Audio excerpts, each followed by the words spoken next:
Good morning and welcome back to the Afterword. I'm your host, Angela Lane, and joining me is our pastor here at King's Majesty Ministries, Apostle Myron Meredith. How are you, Apostle? I'm doing well, thank you. You have been teaching us in this dynamic series, Switching Systems, and today's topic is Breaking the Seal. So I have some questions from our viewers. I'm going to ask you a few of them. Okay. The first question I have for you is, you made a statement that Satan has set up kingdoms inside of us, and we need to impose the kingdom of God in us. Can you expound more on this and give an example of how Satan sets up kingdoms inside of us? Okay, so we always talk about demonic oppression and things like that. You could have a person, let's just say depression. Depression is a very popular one that is really ravaging the planet today. So that depression, it begins to set up in the heart or in the soul rather of a person, and it begins to build a kingdom. When I say a kingdom, I mean it begins to add other things to it. You may have depression, you may have abandonment, you may have sadness, and it may lead to sickness, and it may lead to all these other things.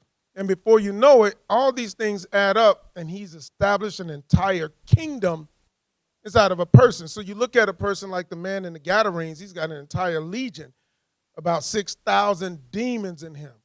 What kind of kingdom have been developed on the inside of him?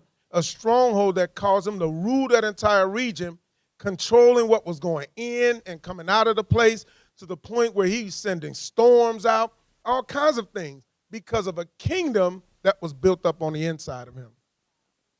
My next question, you mentioned that there are levels of operation in every system, in the earth, in the heavens, and each level works together to control what's beneath them. Can you go more into these levels a little? Okay, so just like the Bible talks about principalities, powers, rulers of darkness of this world, spiritual wickedness in high places, those are all systemic rankings of what we would deem to be demonic forces. But Satan, he pretty much copies everything that he has seen done in God's kingdom. So those are rankings that you could even establish, principalities and so forth, where God has established some type of rulership in those realms.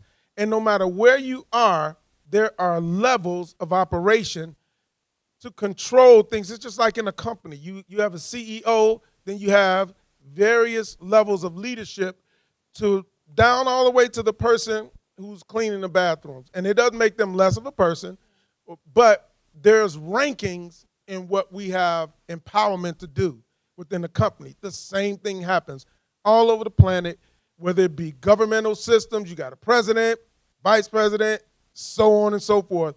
Those are just levels of operation. In the kingdom, we got to be mindful that there's operations. He's got apostles, prophets, evangelists, pastors, teachers, fivefold ministry giftings. But all of those are set in place for the edification of God's people, but there's still rankings even in leadership. And my last question, you made a statement that part of advancing God's kingdom, it requires us to move in and out of heavenly realms to bring life to people. Can you expound more on that? Yeah, I like that. Jesus, in John chapter 10 and 9, he talks about, I'm the door. And if any man comes in who'll be saved, he comes in and out and finds pasture. So one of the things that we're required to do is to seek God.